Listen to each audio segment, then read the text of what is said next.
O ex-prefeito e ex-ministro Fernando Haddad foi condenado a 4 anos e meio de prisão por Caixa 2. Os detalhes a gente confere na reportagem da nossa colega Vitória Bel. A Justiça Eleitoral condenou nesta terça-feira o ex-prefeito de São Paulo e candidato à presidência pelo PT, Fernando Haddad, a 4 anos e 6 meses de prisão em regime semiaberto. A condenação ocorre pelo crime de Caixa 2 durante a campanha eleitoral municipal de 2012. A decisão foi do juiz Francisco Schintati, da primeira zona eleitoral da capital paulista.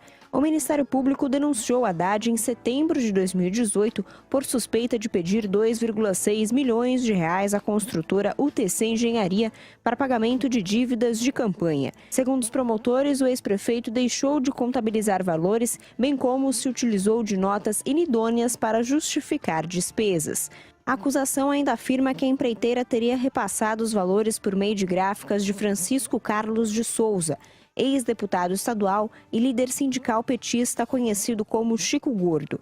Chico confessou que recebeu os pagamentos, mas disse que não eram destinados à campanha do ex-prefeito. A defesa de Fernando Haddad afirma que vai recorrer da decisão, pois a sentença do juiz sustenta que a campanha do ex-prefeito teria indicado em sua prestação de contas gastos com material inexistente e, segundo a defesa, testemunhas e documentos comprovam os lançamentos.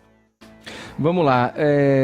Bom, o juiz eleitoral Francisco Schintati, ele aponta culpabilidade, aí aspas para a palavra do juiz, culpabilidade extremamente elevada na conduta do ex-prefeito. Agora nós vamos abusar do teu bacharelado, Caio, da tua condição de bacharel em direito para a gente analisar isso, porque a defesa, você vê, a defesa diz que está, claro, vai recorrer, é uma decisão em primeira instância ainda, essa decisão de 4 anos e meio em regime semiaberto. Mas tem um ponto que eu gostaria de te ouvir a respeito, que é uma alegação, e aí não sei até que ponto procede, uma alegação da defesa do Haddad dizendo que ele foi, na verdade, condenado por algo dentro do processo do qual ele não estava sendo acusado.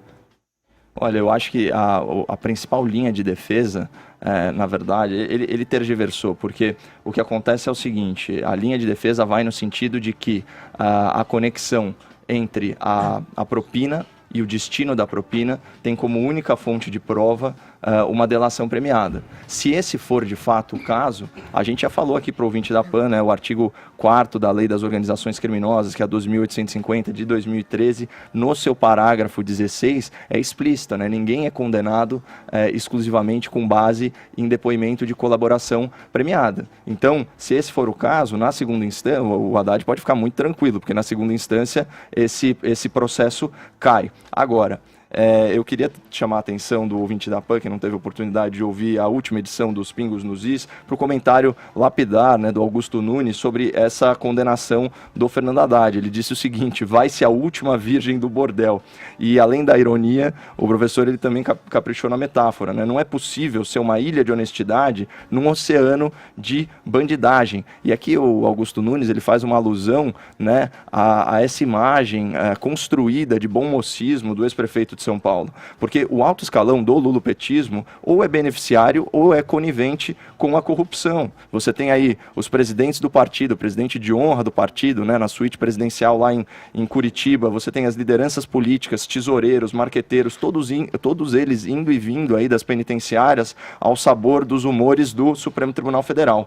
E no caso do Haddad, né, os índices de má índole, eles vão se amontoando. A gente sempre pontua aqui, né, são mais de 30 processos por corrupção, lavagem de dinheiro, formação de quadrilha, enriquecimento ilícito, improbidade administrativa, é aquela velha história. Tem cauda de ratazana, focinho de ratazana, é possível que não seja ratazana? É, claro que é, tudo é possível, mas não é provável.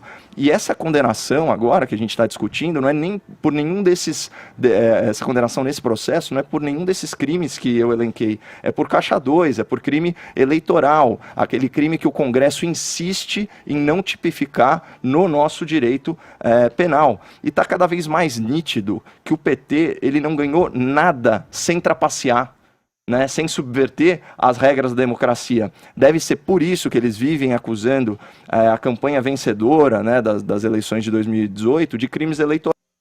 quando eles são os únicos que foram multados por essa prática, né? Naquela lógica da narrativa leninista, né? De xingue-os do que você é, acuse-os do que você faz. Por isso que é tão importante a sociedade se mobilizar para criminalizar o Caixa 2. Por isso que é tão importante a sociedade se mobilizar para acabar com o financiamento público de campanhas, para que o PT se revele como que ele realmente é quando a gente tira o dinheiro dos pagadores de impostos, tira as falcatruas eleitorais e tira a corrupção. O PT vai virar um partido nanico, certo? Até, e aqui é importante também a gente pontuar, né? Ele teve sócios no crime, ou melhor, ele teve cúmplices, né? O PT, ele socializou a roubalheira enquanto dava migalhas aos pobres. E com quem? Quem eram os cúmplices? Justamente esses partidos fisiológicos, esses partidos do Centrão, que hoje em dia choramingam por mais espaço e mais verbas, né, do governo de turno. E as condenações do Haddad e os processos, enfim, toda essa situação, elas têm muita importância do ponto de vista da discussão política, né, no amplo debate público que a sociedade faz, pelo seguinte: ele era o candidato do segundo turno. A gente é muito vocal aqui nas críticas que a gente faz ao presidente da República em relação às grosserias que ele fala, às bobeiras que ele fala muitas vezes. Agora, isso não se compara, pessoal, com o prospecto de ter na presidência da República um vassalo da cleptocracia lulopetista.